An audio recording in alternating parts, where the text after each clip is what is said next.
Pag ang tao may wisdom, lahat ng kanyang ginagawa ay kalkulado, lahat ng kanyang ginagawa ay meron siyang pinakamataas na goal sa kanyang ginagawa.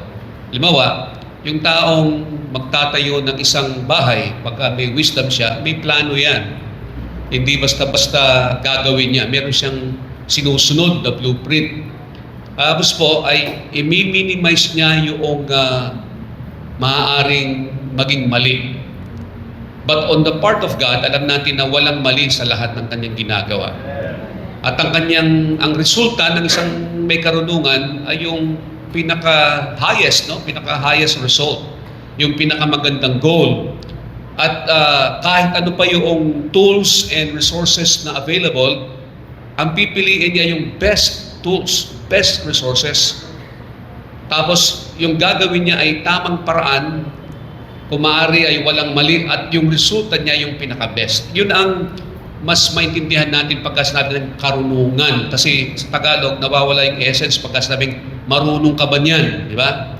Katulad nung nasa Negros ako, merong isang young people na babae na kumakanta. Sabi, ituro mo nga sa akin yan. Ang sagot niya sa akin ay, bakit hindi mo marunong ito? Hindi mo alam ito. So, pagka sabing marunong, yung ating iniisip ay parang yung kaalaman lang, yung knowledge. Pero pagka sinabi natin karunungan, ito po ay alam natin yung ating ginagawa, kung maaari hindi tayo magkakamali, at yung dulo doon ay magandang resulta. Yung bang nadidistinguish mo yung between wrong and right, and then pipiliin mo na gagawin mo yung right. Yun ang wisdom, okay? Binilang ko po yung ilang mensahe na po yung aking na-preach sa likuran po ng pulpito. Magmula pa po nang nandyan tayo bilang pastor po nyo na 26 years na kami rito. No? Hindi bababa po sa 1,200 ang na-preach kong mensahe. Can you imagine that, mga kapatid? No? Saan ko kinuha yon? Kinuha ko sa karunungan ng Panginoon. At saka hindi lang yung sana ay sa 1,200, no, humigit kumulang na mensahe. Sana po ay kahit isa man lang doon ay nakapagbago na sa inyo. At kung hindi pa, sana po ito pong mensahe ito ay makapagbago na sa inyo, di ba? Hindi yung maririnig natin, tapos pumasok, lalabas, tapos na-challenge tayo, pero hindi tayo nabago, no? Convicted but never changed. Convicted but never converted. So today, gusto ko pong i-present sa inyo ang ating Panginoon, no?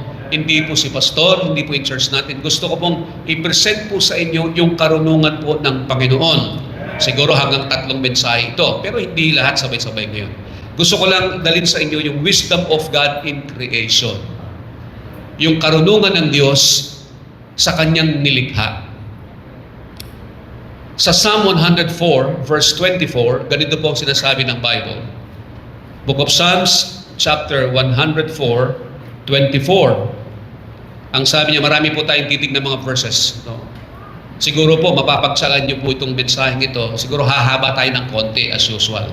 Okay lang po ba, mga kapatid? Alright? Okay. Ang sabi po ng verse na yan, O Lord, how manifold are thy works. Sabi niya, sagana at marami ang iyong mga ginawa at ang ginagawa. Sabi, in wisdom hast thou made them all. Ginawa mo itong mga bagay na ito sa pamamagitan ng iyong karunungan. And then, the earth is full of thy riches. Manifold, and then full. Then babalik ka sa karunungan. Yung kanyang karunungan po, mga kapatid, ay sagana. At ang lupa ay punong-puno nito.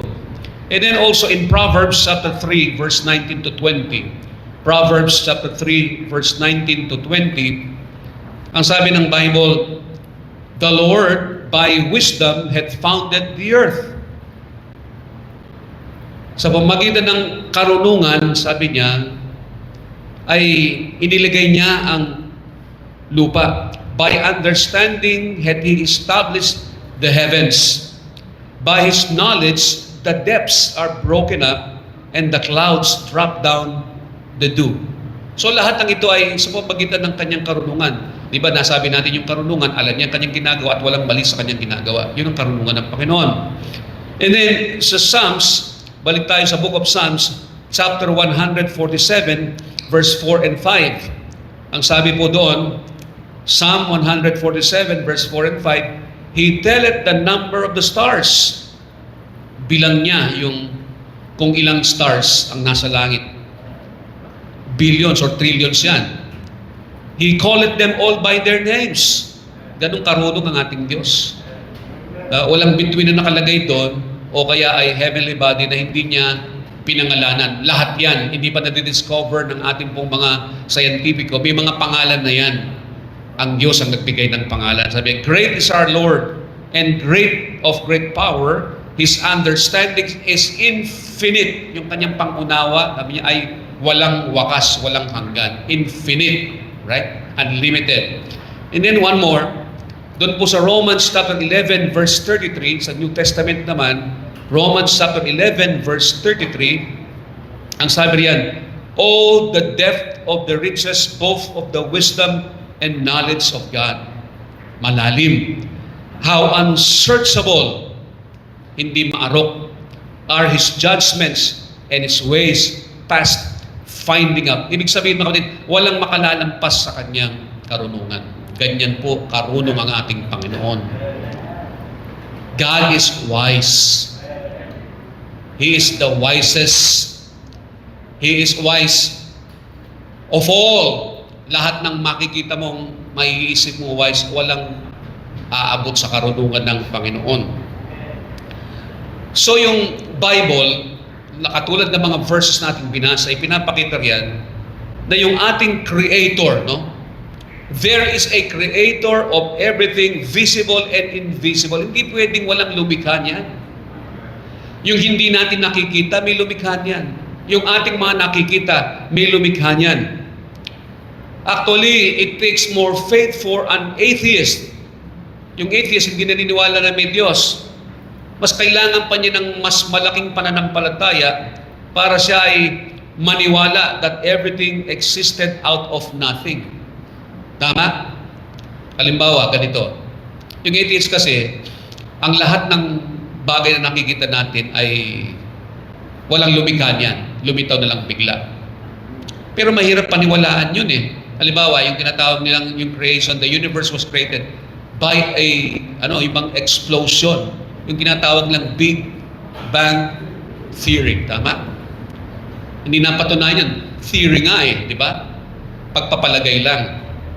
Yung Big Bang Theory, ang sabi nila, yung lahat na nakikita natin sa space ay merong malaking pagsabog. At dahil sa pagsabog na kumalat na lang basta yung mga heavenly bodies. Tama? Pero ang tanong ganito, kung may explosion, saan nanggaling yung explosive agent para sumabog? Okay, sumabog. Kaya meron tayong mga stars, meron tayong mga planets, meron tayong lahat ng yan, di ba? Meteors and all that. Pero ang tanong, saan nanggaling yung material na sumabog? Tama? So, yung cosmic reaction na yun, from nothing to result into something is both unthinkable and ridiculous. Hindi mo maisip at nakakatawa. Tama? Sabagat, it has to be someone behind creation. Dapat merong talagang nasa likod ng sangnilikha ng universe. Sabagat something cannot be created from nothing. Gagawa ka ng silya, anong kailangan mo? Kahoy. Tama? Gagawa ka ng display, kailangan mo ng bulaklak. Kailangan may pinanggalingan. Hindi pwedeng gagawa ka na lang basta-basta na wala kang pinanggalingan. It has to be something to create something else. Something cannot be created from nothing, period. Amen? Kailangan po ay mayroong lumikha. Something must have started to create something else. Halimbawa, you're building a house. Makita mo, ang ganda ng bahay. Sasabihin mo, sinong gumawa niyan? Ha? Sinong engineer niyan? Sinong arkitekto niyan? O kaya nakita mo isang painting. Hindi naman pwedeng naisabit na lang at lumitaw yung painting doon. Kailangan merong artist, merong isang painter. O kaya yung book na binabasa mo, yung mga text nyo, sasabihin mo, sinong nagsulat niyan? Merong writer. A beautiful song or a beautiful piece of music. Merong composer niyan. Kaya nga, yung creation must have Someone who created it, and we call that Creator God. Ang tawag natin sa Creator ay Diyos natin, no? Kaya nga, the only solution for this enigma or conundrum, pagka sinabi mo yung enigma, yung confusing thing, yung hindi mo maipaliwanag, it is a mystery. So the only solution for such, ano po? Yung bang meron talagang existence ng ating Panginoon. Hindi natin nakikita ang Diyos, pero nandun siya. And He created this vast universe, and He's outside from this creation. Wala siya sa punong kahoy. Wala siya sa isda, katulad ng tinuturo ng mga Hindus that everything is God. No, He created this universe, and is outside of this universe. And having said that, it doesn't mean that He is not in control of this universe. He is in control of this universe that He created.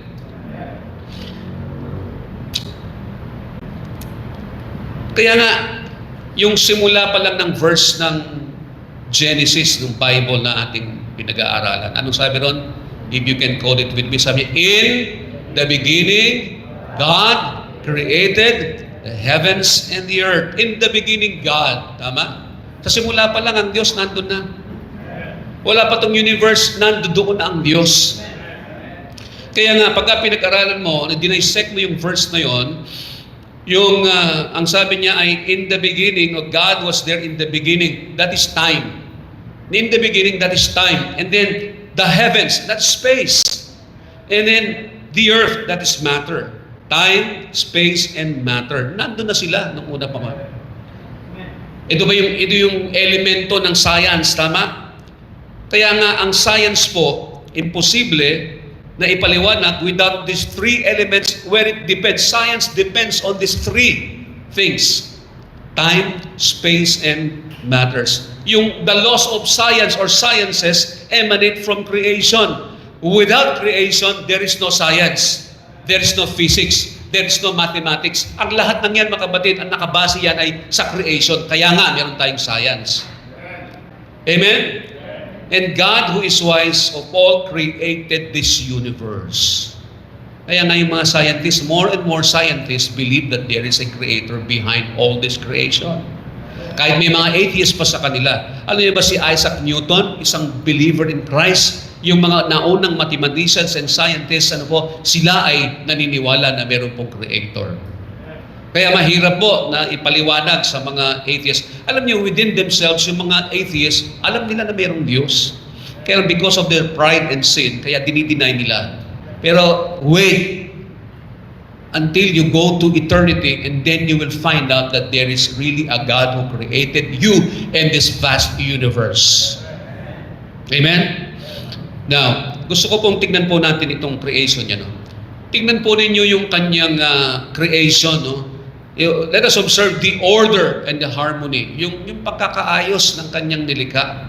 At saka yung kanyang harmony, pagkakaisa, ibig sabihin blending into a nice music, if you may, different notes, pero different instruments, pero when you combine, it is a harmony that you see or that you hear. Ito yung creation, alright?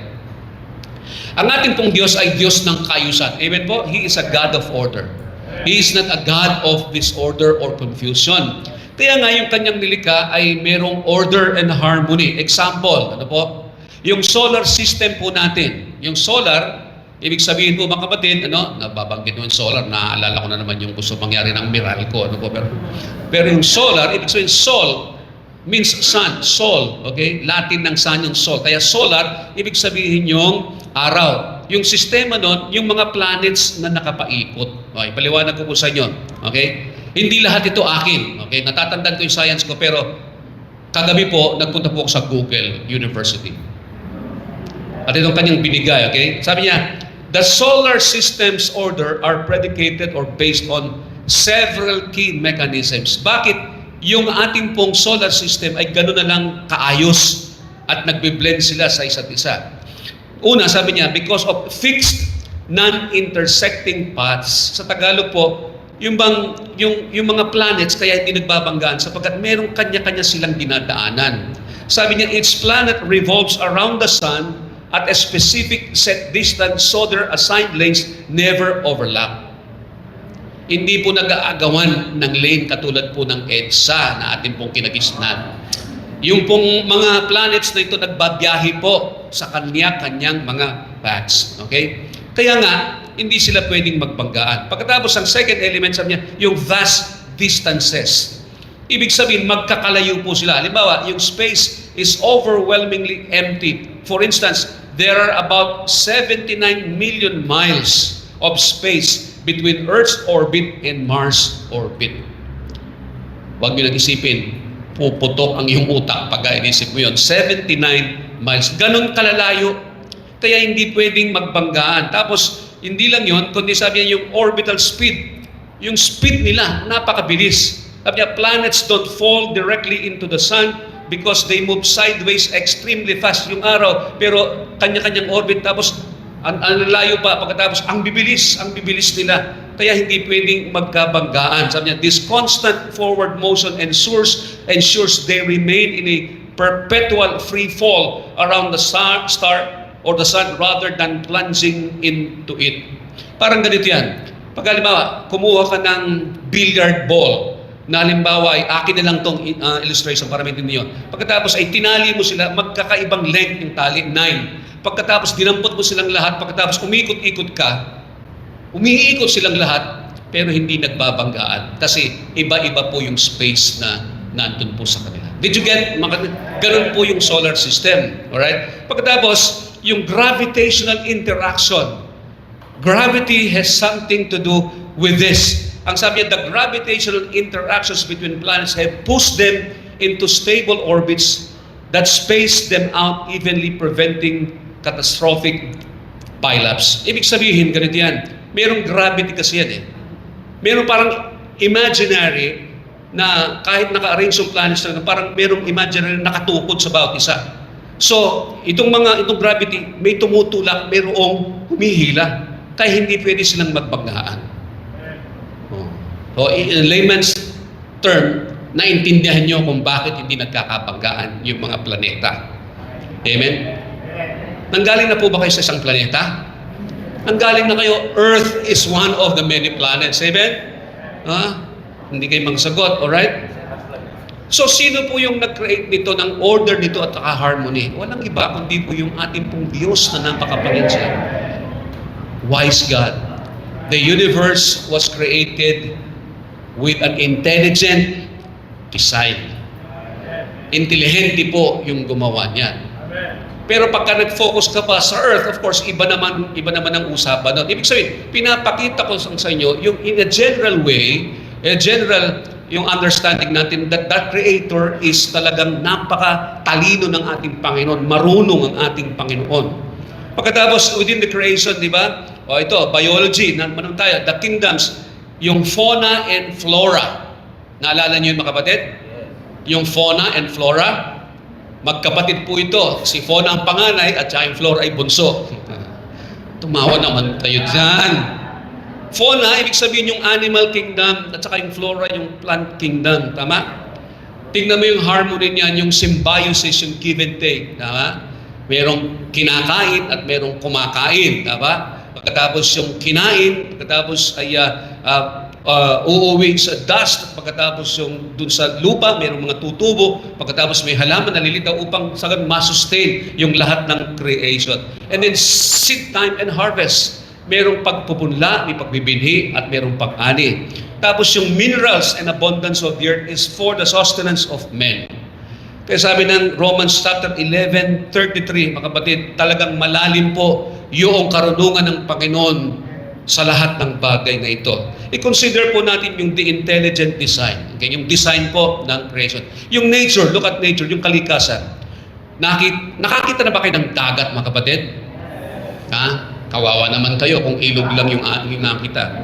Kung nakita niyo the vast oceans, okay? Ilan ba yung oceans sa ano natin? Ang daming ocean, tama? 7 yata yan, o yung mga oceans sa Earth. O di ako nagkakamali, yung mga continents yata yun.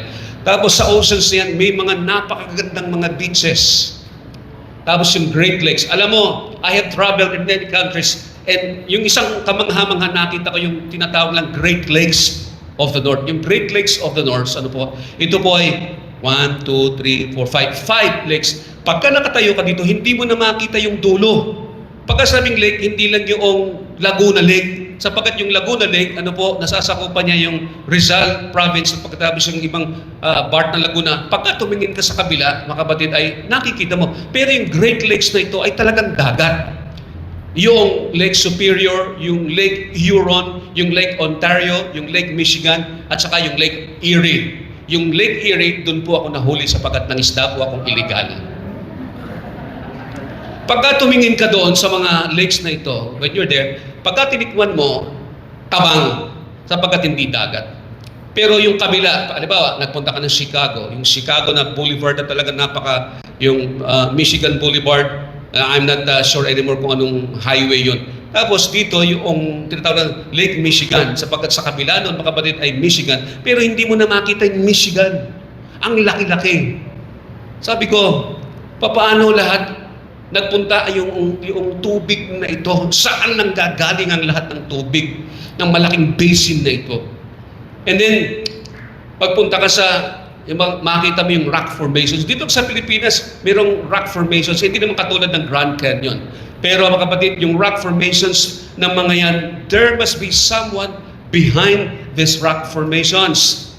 Pagdating naman po sa dagat, alam niyo ba, ang sabi ni Google, mayroong 35,000 species of fish. Tayo hanggang tilapia lang tayo, tapos mga isdang bato, tapos tulingan at saka lahat ng yan. Pero sabi niya, mayroong 35,000 species of fish. Yung mga reptiles, katulad po ng bayawak, katulad po ng mga buwaya, 11,000 yung mga reptiles. Sabi niya, 10,000 birds. Nakakita na ba kayo ng 10,000 birds? At one time, hindi pa. 6,500 mammals, 8,000 amphibian mollusks. Mollusk, yung mga walang vertebrates. Halimbawa, yung mga shells, mollusk yan. And other invertebrates. Over 150,000 described species. Yung mga crustaceans and corals. All of this have different beauty and designs. Pagka nakita mo talaga magaganda sila. Yung mga birds lang, iba't iba yung mga feathers nila. Sabi ko, paano nangyaring sumabog na lang basta pagkatapos in-arrange yung mga kulay nila sa feathers nila? Hindi pwede mangyari. Meron talagang lumika. At lumikang yan ay papasalamat tayo, iyan ang Diyos ng Bible at ang Diyos na sinasamba natin ngayong umaga ito. Pagkatapos yung human anatomy, yung katawan ninyo, merong 11 systems yan. All its systems, yung nervous system natin, digestive system natin, respiratory system, circulatory, skeletal, urinary, and excretory. Okay? Siguro matutulungan tayo ng mga medical people na reproductive, endocrinal, muscle, integumentary, and lymphatic and immune systems. All 11 systems of the human body. Pagka ito ay pinag-aralan mo, napakaganda ng mga designs. Yung puso kung paano nagpapump ng blood, tapos magsusupply ng oxygen sapagkat yung blood mayroong dinadalang oxygen sa lahat ng organs natin. Kaya ikaw, mga kapatid, kahit hindi mo talagang sadyain na hihinga ka, humihinga ka, kahit hindi mo sadyang gigising ka pagka umaga, ay gigising ka. Kahit hindi mo sadyain na ikaw ay mapupunta sa CR, mayroong panahon na talagang ilalabas mo yung kinain mo. Ang lahat ng ito ay intelligent design at ang nag-design yan ay isang matalinong Panginoon at ang Diyos na yan ay sinasamba natin ngayong umagang ito. Paano ka hindi mag-a-admire sa Diyos na yan? Paano hindi ka sasamba sa Diyos na yan? But, all of a sudden, yung creation na ating nalalaman originally, suddenly, corruption entered in. Because sin entered into this world, kaya na-corrupt yung creation ng Panginoon. Anong sabi sa Romans chapter 8 verse 19 to 22? Pakibuksan mo nga yan, wala sa notes ko. Romans chapter 8 verses 19 to 22. 8:19, for the earnest sa 19:20, for the earnest expectation of the creature waited for the manifestation of the sons of God. Verse 20. For the creature was made subject to vanity, not willingly, but by reason of him who went subject to the same in hope. Because the creature itself also that be delivered from the bondage of corruption into the glorious liberty of the children of God. One more verse. For we know that the whole creation groaneth and travaileth in pain together until now. Yung creation sa kanyang origin o kaya original state, wala pong mga groanings and travailing. Ibig sabihin, it was perfect. Pero sabi ng Bible, when sin came into the world, hindi lang tao yung nadama, hindi lang tao apektuhan, nadama yung buong creation.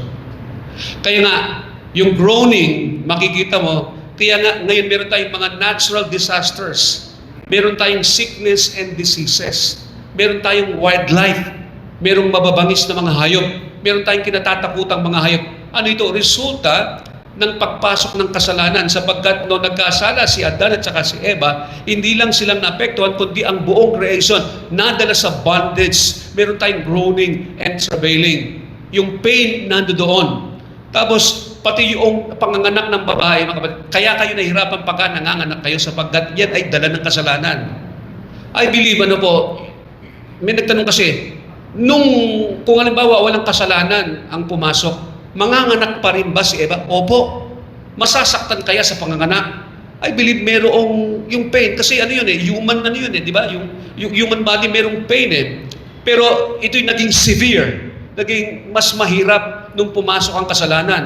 Naniniwala ako na pagka walang kasalanan, kayo mga babae, manganganak pa rin kayo na mararamdaman. Pero hindi ganun kasakit na nagdurusa. Hindi naman pwedeng yung manganganak, ganun na lang, di ba? Walang kahirap-hirap, tama kapatid? Pero naging severe, kaya nga sinasabi pagka nanganganak daw babae, parang yung kanyang isang paa ay nasa hukay, tama mga kapatid? Ano ito? Resulta po ng kasalanan. Kaya tayong mga lalaki ngayon mga kapatid, magpapawis ka muna bago ka kumain, sapagkat yun ay isang sumpa na ibinigay dulot ng kasalanan. Ang sarap lang sana na wala nang nagtatrabaho, pipitas ka na lang ng bunga.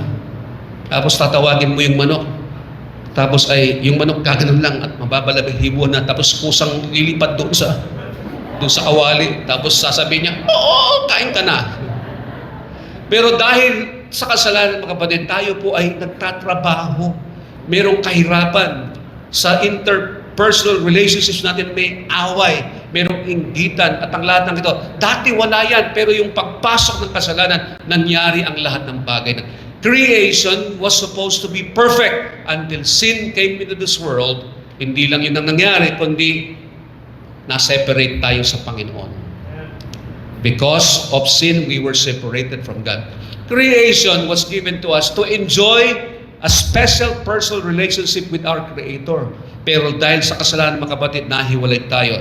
Sabi niya, quickened who were dead in trespasses and sins. Not only dead spiritually, but we are going to die. Sabi, it is appointed unto men once to die, but after this the judgment. Sin brought mortality.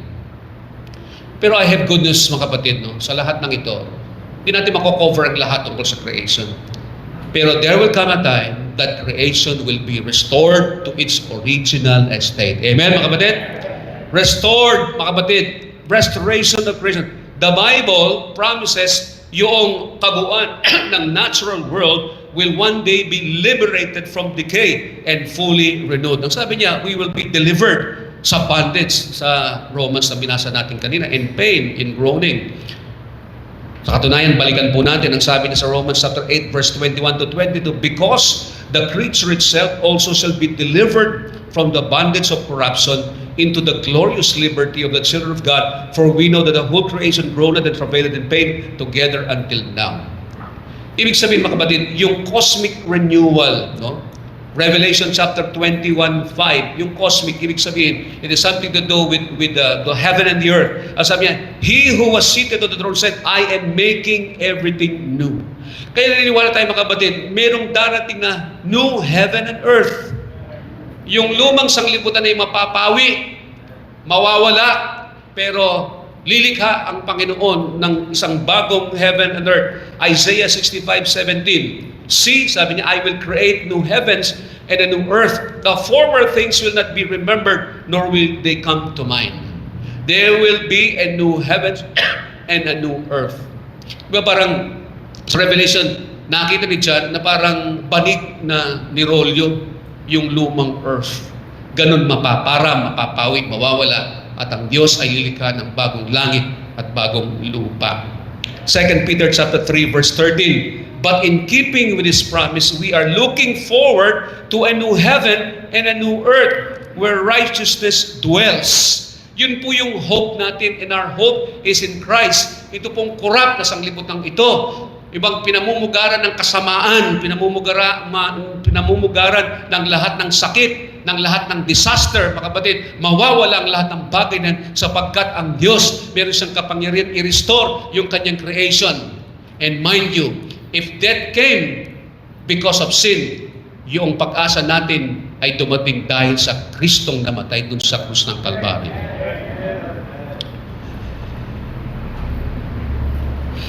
Ano po yung ating reverent response? Our reverent response. First, we saw that there is a Creator. Yung Creator na yon, mga kapatid, He is the wisest. Nakita natin yung merong ayos at merong harmony yung kanyang nilikha. Nakita natin yung beautiful and intelligent design ng lahat ng kanyang nilikha. Pero ang kasalanan ay sumira. Kaya masama ang kasalanan, mga kapatid. Sinisira yung ginagawa ng Diyos. Alam mo, yung kasalanan, sisirain ang kasalanan yung plano ng Diyos sa'yo. Plano ng Diyos sa pamilya mo. Plano ng Diyos sa mga kabataan. May plano ang Diyos sa atin because of His intelligent design. Kaya lang pagka ini-entertain natin yung sarili natin, ini-entertain natin yung ating mga kasalanan, sinisira ang design ng Panginoon. Yung purpose ng Panginoon nalilihis pagka pumasok na, pagka hinaluan natin ang Christian life natin ng pagkamakasarili at kasalanan, doon nasisira ang lahat. Pero katulad ng sanglibutan itong nasira, mga kapatid, pwedeng maayos ang buhay ng tao because of the Lord Jesus Christ. Nung dumating si Kristo, hindi lamang buhay na walang hanggan ang kanyang pinangako, kundi pinangako sa atin yung new creation. Ibig sabihin ay pwede kang magkaroon ng bagong nilalang sa iyo sapagkat si Kristo ang may likha noong new creation na yon. Ngayon, balikan natin our reverent response. Ano po yung tugod natin? Alam mo, siya ay marunong, may ayos. Ano ngayon? Dapat meron tayong response. Pagka naririnig natin ng mensahe at kaalaman mula sa Diyos, dapat meron tayong resolve. Meron tayong dapat gawin. Meron tayong dapat itugon sa lahat ng ating pinag-aaralan. Alright? Unang-una sa lahat, our reverent response, believe in the existence of a supreme being called God. Anong sabi ng Psalm? Is that 14:1? The fool said in his heart, yung heart nito, mind, there is no God. Mangmang lang ang magsasabi na walang Diyos. Hindi ka naniniwalang may Diyos? Mangmang ka. Yan ang tawag sa'yo. Hindi ako tawag sa'yo ng Bible. Sakang fool. Sakang mangmang. Kahit malayo na ang naabot mo. Halimbawa, ikaw ay nagkamit ng lahat ng pag-aaral mo sa lahat ng pamantasan. Nag-masters ka, nag-doctorate ka. But you don't believe that there is God. Despite your achievements, the Bible calls you fool. Don't be a fool. Believe that there is a God who exists. Amen? Ano sabi ng Psalm 19:1-3? The heavens declare the glory of God, and the firmament showeth His handiwork. Day unto day uttereth speech, and night unto night showeth knowledge. Ang ibig sabihin niyan, mga kapatid, sa araw-araw na ginawa ng Diyos, nagpapakita ito. Mayroong noise, mayroong mga hindi natin naintindihang mga salita, pero ito ay naiintindihan ng Diyos, yung kanyang nilikha, yung sound of the birds, sound of the whale, ang paglip ng mga kangaroos at ang lahat ng yan. Ibig sabihin, mga lingwahe yan para makita natin, mga kapatid, na talagang nagpapakita na mayroong isang makapangyarihang lumikha ng lahat ng bagay na yan. Sabi niya, and night unto night showeth knowledge. Gabi, and then gabi na naman, tumingin ka sa stars, tumingin ka, mga kapatid, sa dilim. Nandun makikita mo na talagang may lumikha na mayroong Diyos where their voice is not heard. Hindi pwedeng hindi magpakitang lahat ng kanyang creation ng kanyang kapangyarihan ng lumikhang yon. And then, pangalawa, dahil dito, mga kapatid, can I submit this to you, mga kapatid? Dahil sa kanyang creation, you believe there is a God. Amen? And you believe that God created this creation with design, order, and all that. Tama mga kapatid? And because of that, we should honor and glorify this God. Parangalan natin ng Diyos sa pamamagitan ng ating mga buhay. And glorify Him. Listen, kung nagtatrabaho ka, dahil nakakapagtrabaho ka sapagkat meron kang brain. At ang brain na yan, ang lumikha niyan ay ang Diyos. Kaya matino ka. Kung nagmumotor ka man, nagdadrive ka man, nakakarating ka doon sa paroroon. Because of an intelligent design. Because of a wise God. At dahil doon utang natin sa Diyos ang lahat ng ating tinatamasa, mga kapatid. Yung karunungan mo sa negosyo, karunungan mo sa pag-aaral, karunungan mo sa iyong pagpapamilya, ang lahat ng yan, mga kapatid, saan ang galing yan? Sa katalinuhan at karunungan ng Diyos na ibinigay sa'yo. Ipinagkatiwa, ibinahagi lang sa iyo ng Diyos, kahit konti, kahit karampot man lang ng karunungan, ibinahagi ng Diyos. Pagkatapos, ayaw mong magsimba. Ayaw kong maglingkod. Then you should honor and glorify God. Amen? Kaya nga sa 1 Timothy chapter 1:17, ang sabi niya, now unto the King eternal, immortal, invisible, the only wise God, be honor and glory forever and ever. Amen. Basahin natin to. Ready, begin. Now unto the King eternal, immortal, invisible, the only wise God, be honor and glory forever and ever. Amen? Kaya nga, worship Him. Give to Him what He deserves. Amen? Give the best to Him. Kung wala namang dahilan, huwag ka na mag-absent, please. Kung wala namang dahilan mali ka, huwag ka na magpalit. Kung wala kang namang dahilan na mag-attend ng discipleship hour, mag-attend ka ng discipleship hour, sapagkat ang lahat ng meron sa iyong karunungan ay galing sa ating pinakamarunong na Diyos. Tama? Agsweldo ka, hindi ka man lang marunong tumulong sa gawain ng Panginoon. Pwedeng alisin ng Diyos ang pinagkakakitaan mo sa isang iglap lang. Pwede. Kaya i-honor mo siya. And then work for Him, serve Him, and then witness for Him, share Him. Ito yung ating pong trabaho. Ipakita. Tingnan mo kung ang kalawakan ipinapakita na merong Diyos. Kung ang mga bulaklak na ito ipinapakita na merong Diyos, tignan mo yung design niyan. Hindi magkakapareho mga bulaklak niyan. Pero pare-pareho silang magaganda. Ito, bulaklak na parang pinya. O, pinya yata ito. Lahat ng yan may purpose, mga kapatid. Ang purpose mo ay ipakita na mayroong Diyos na siyang bumubuhay sa iyo. Ang Diyos na yan, napakabait sa iyo. Marunong ang Diyos na yan. At lagi kang iniingatan ng Diyos na yan. Pagkatapos ayaw kang maglingkod sa Panginoon. Ba? Ikaw ba maglilingkod sa isang bobong Diyos? Sa isang Diyos sa kulang na kaalaman? Hindi. Gusto mo ang Diyos mo ay pinakamarunong. Ang Diyos mo ay pinakamakapangyarihan, pinakamabait. Tama, mga kapatid? So dapat ibigay mo ang dapat sa Kanya, nararapat sa Kanya. Huwag mong ipagkait yung blessings na pwede sa'yo. Taninang panalangin namin, sabi ko, nanalangin kami, Mrs. Dodd, habang nagsasunday school, Lord, sabi ko, yung iyong kasiyahan, pagka masaya ang iyong mga anak, at pagka binibless mo ang iyong mga anak, ibig sabihin, masaya ka rin. Kaya huwag nating ipagkait sa ating mga sarili yung paglilingkod, sapagkat pagka naglingkod tayo, tayo ang masaya. Pinasasaya natin ng Diyos, pero hindi maiwasan tayo rin ang magkakaroon ng katuwaan pagka naglilingkod tayo sa Panginoon. Kaya give Him the best. Maging consistent ka. Hindi nandito ka ngayon, bukas wala ka. Sunday nandun ka, naglilingkod ka. Pagkatapos ngayon ay wala ka. Be consistent sapagkat ang Diyos, hindi siya nagbabago sa Kanyang karunungan. Hindi nagbabago ang Diyos sa Kanyang kabutihan, kabaitan sa atin. And then, number 3, reverent response natin. Because He knows everything, entrust Him your life. Always, tomorrow and for the rest of your life. Kanino ba ipagkakatiwala ang buhay mo? Hindi ba sa marunong na Diyos?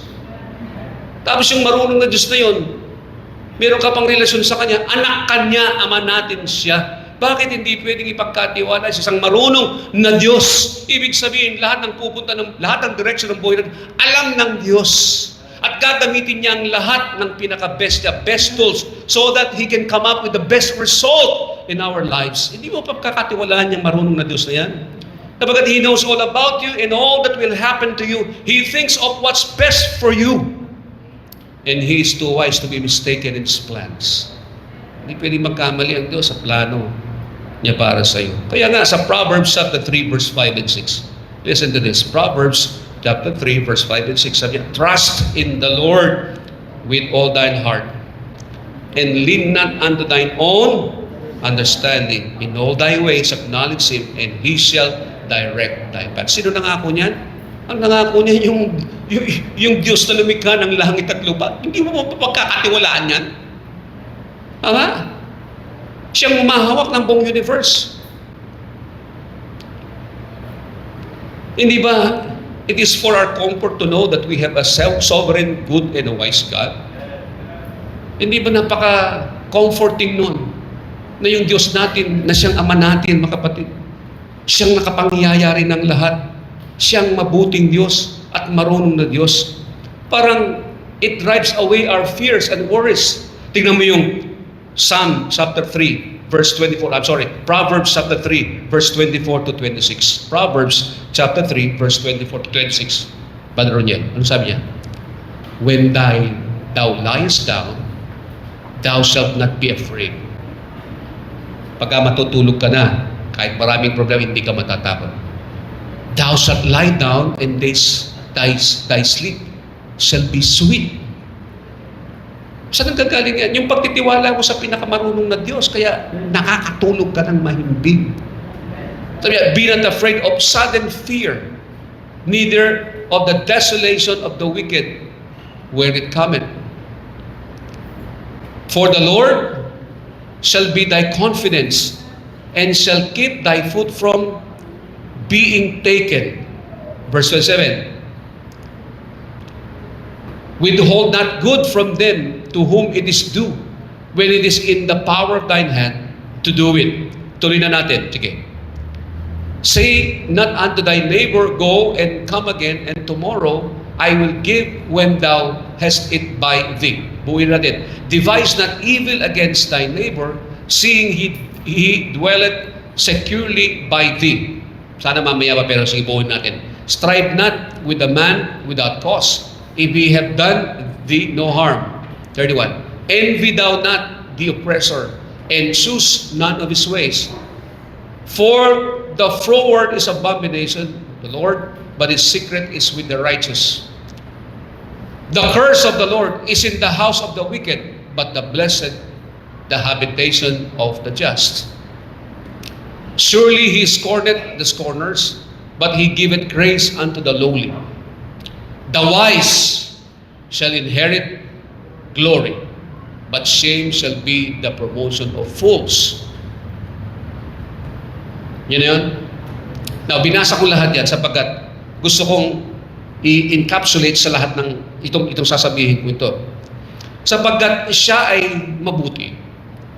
Dapat meron tayong kapayapaan. Siya ay marunong, siyang nagdi-design ng lahat ng hakbang natin. It is very comforting to get into your bed with peace of mind sapagkat meron tayong marunong na Diyos.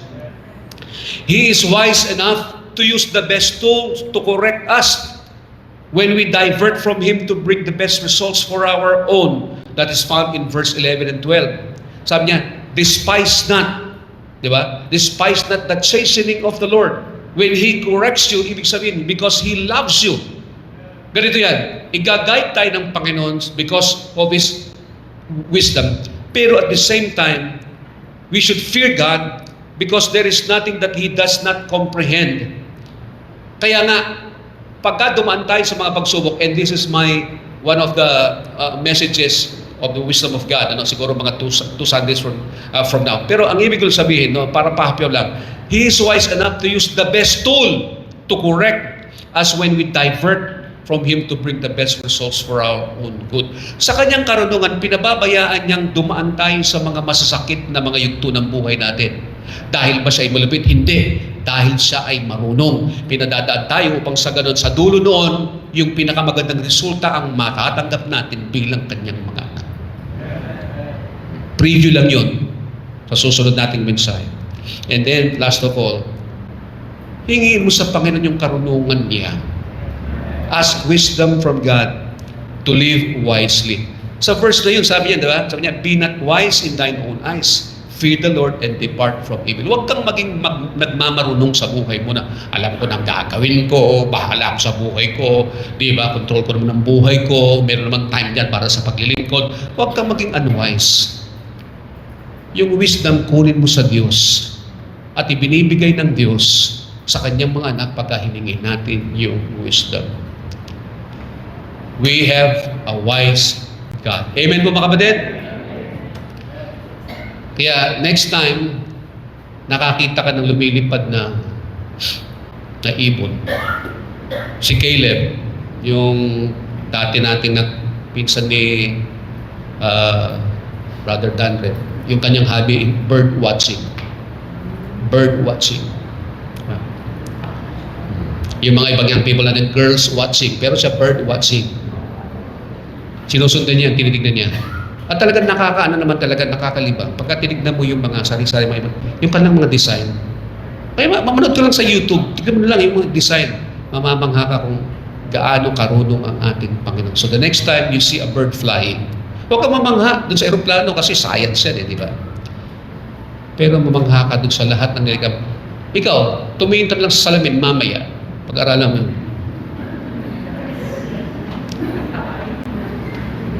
Ginawa ba talaga ako ng Panginoon?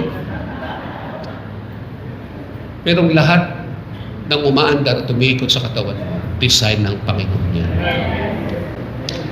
Tingin mo yung wisdom para hindi ka magkamali sa buhay nito, ha? Maging wise ka. Wise up! Oh, pastor, ito nga, winawisean ako lagi.